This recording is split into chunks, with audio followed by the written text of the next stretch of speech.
অথচ সাহাবাই কেরামরা ইমানের দৌলত দিয়ে ইমানের জন্য নিজের জান দিয়েছেন, ইমান ছেড়ে দেয়নি। বেলালকে বলেছিল, বেলাল ইমান ছেড়ে দাও। বেলাল বলেছিল, না ইমান ছেড়ে দেব না। ভাইকে সুমাইয়া রাদিয়াল্লাহু তাআলা আনহা লজ্জা স্থান দিয়ে বল্লম ঢুকে দেওয়া হয়েছিল। বল্লম ঢুকে দেওয়ার পরেও তিনি মারা গিয়েছেন। একটা কথা বলেছিলেন কাফেররা, আবু জাহেল, উতবা, সাইবা বলেছিলেন, ও সুমাইয়া ইমান ছেড়ে দাও। আম্মার ইবনে ইয়াসার, আম্মারকে বলা হয়েছিল, আম্মার তুমি তোমার ইমানকে ছেড়ে দাও।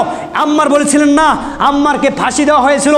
ইয়াসারকে বলা হয়েছিল, আম্মারকে ফাঁসি নয়, আম্মারকে পানিতে ডুবিয়ে রাখা হয়েছিল, 5 মিনিট থাকতে পারবে, রেখেছিল 20 মিনিট পানিতে, তারপর ইমানটা ছেড়ে দেয়। ইয়াসারকে বলা হয়েছিল, ইয়াসার ইমান ছেড়ে দাও। ইয়াসার বলছেন, কখনোই না, আমি ইমান ছেড়ে দিব না, ইমানের দৌলত ছেড়ে দিব না। ইয়াসারকে ফাঁসি দিয়েছেন, তারপর ইমান ছেড়ে দেয় নাই। সাইদ ইবনে আমর, নাও সাহাবীর নাম হচ্ছেন খব্বাব ইবনে আরাত্তা, আল্লাহর নবী সাল্লাল্লাহু আলাইহি সাল্লামের সাহাবী।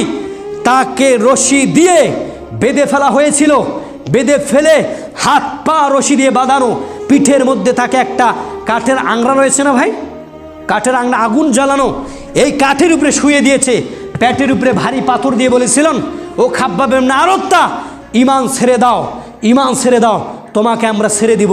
ছেড়ে দেয় নাই। আমিরুল মুমিনিন ওমর রাদিয়াল্লাহু তাআলা আনহু খেলাফতে যখন আসলেন, একদিন খব্বাব ইবনে আরাত্তারে দেখলেন যে পিঠের মধ্যে তার একগুলো ফোসকা পরানো দাগ। তখন খব্বাব ইবনে আরাত্তাকে বললেন, ও খব্বাব ইবনে আরাত্তা, কখনই কি তোমার বসন্ত রোগ হয়েছিল? বললেন, আমিরুল মুমিনিন আমার আজ পর্যন্ত কোনো বসন্ত রোগ হয় নাই। আমিরুল মুমিনিন বললেন, তাহলে পিঠের তোমার কেন দাগ? বললেন, আমিরুল মুমিনিন আমি ইসলামের শুরুতে ইসলাম ধর্ম গ্রহণ করেছিলাম, ইসলামের শুরুতে ইসলাম ধর্ম গ্রহণ করেছিলাম।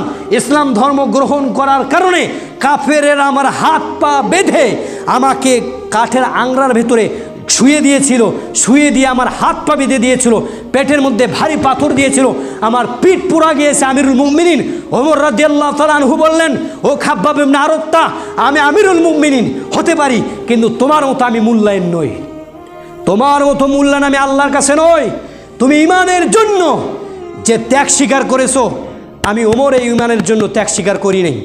তুমি ইমানের জন্য যে ত্যাগ স্বীকার করেছো, আমি ওমর এই ইমানের জন্য ত্যাগ স্বীকার করি না। কই ইমান, কই আপনার আমার ইমান ভাই? ইমান না থাকলে দাজ্জালের কপালের কাপের লাগা পড়তে পারবেন না। বই কেনেন, সাহাবীদের ইমামদিত্ব দাস্তান বইটা কিনবেন, সাহাবীদের এক একটা সাহাবীর জীবনী পড়বেন, চোখ দিয়ে পানি আটকিয়ে রাখতে পারবেন না, চোখ দিয়ে পানি আটকিয়ে রাখতে পারবেন না। সাহাবীদের করুণ ইতিহাস দেখলে, জীবনের চলাফেরা দেখলে চোখ দিয়ে পানি রাখতে পারবেন না। ইমামদীপ্ত দাস্তান, সাহাবীদের ইমামদীপ্ত দাস্তান বইটা কিনবেন,